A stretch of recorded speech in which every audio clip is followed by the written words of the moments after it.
جنت ایک خواب نہیں، حقیقت ہے۔ میرے محترم بھائیوں اور بہنوں، ذرا آنکھیں بند کیجئے، سوچئے، ایک ایسی جگہ، نہ آنسو، نہ درد، نہ جدائی، نہ قبر کی گھبراہٹ۔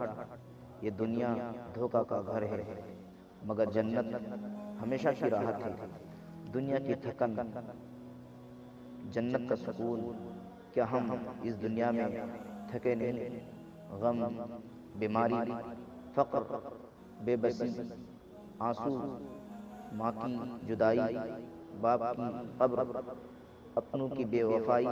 لیکن سنو، جنت میں ایک لمحہ بھی ایسا نہیں ہوگا جہاں دل ٹوٹے۔ قرآن کہتا ہے، نہ وہاں خوف ہوگا، نہ غم۔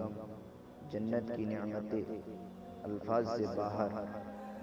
وہاں نہریں بہے گی، پانی، دودھ، شہد اور پاکیزہ مشروب کی۔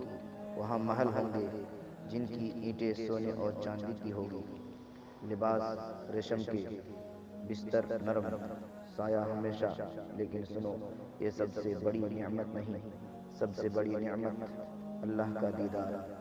جنت میں اللہ اپنے بندوں سے فرمائے گا، کیا تم راضی ہو؟ اور بندے کہیں گے، اے اللہ، ہم کیوں نہ راضی ہوں؟ پھر اللہ اپنا دیدار کرائے گا۔ اس لمحے کے سامنے جنت کی ساری نعمتیں چھوٹی لگے گی۔ جنت والوں کا حال کیا ہوگا؟ نہ دل میں حسد، نہ نفرت، نہ بغض۔ یہ چہرہ مسکراتا ہوا، ہر دل مطمئن۔ نہ بڑھاپا، نہ موت، نہ جدائی، ہمیشہ کی جوانی، ہمیشہ کی زندگی۔ سوچو، کیا ہم اس جنت کے خواہش مند ہیں؟ بھائیو، جنت مفت نہیں ملتی، مگر مشکل بھی نہیں۔ ایک سجدہ جو ہمیں جہنم سے بچا لے، ایک آنسو جو ہمیں جنت کے قریب کر دے، ایک توبہ جو زندگی بدل دے۔ جنت کے راستے کے اعمال کیا ہے؟ نماز کو زندگی بناؤ، قرآن کو ساتھی بناؤ، والدین کو راضی رکھو، حرام سے بچو، گناہ بھی اللہ کو یاد رکھو، گناہ بھی کرتے وقت اللہ کو یاد رکھو۔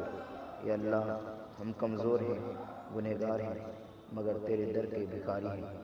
اے اللہ، ہمیں جنت الفردوس عطا فرما اور جہنم کے عذاب سے بچا۔ آمین یا رب العالمین۔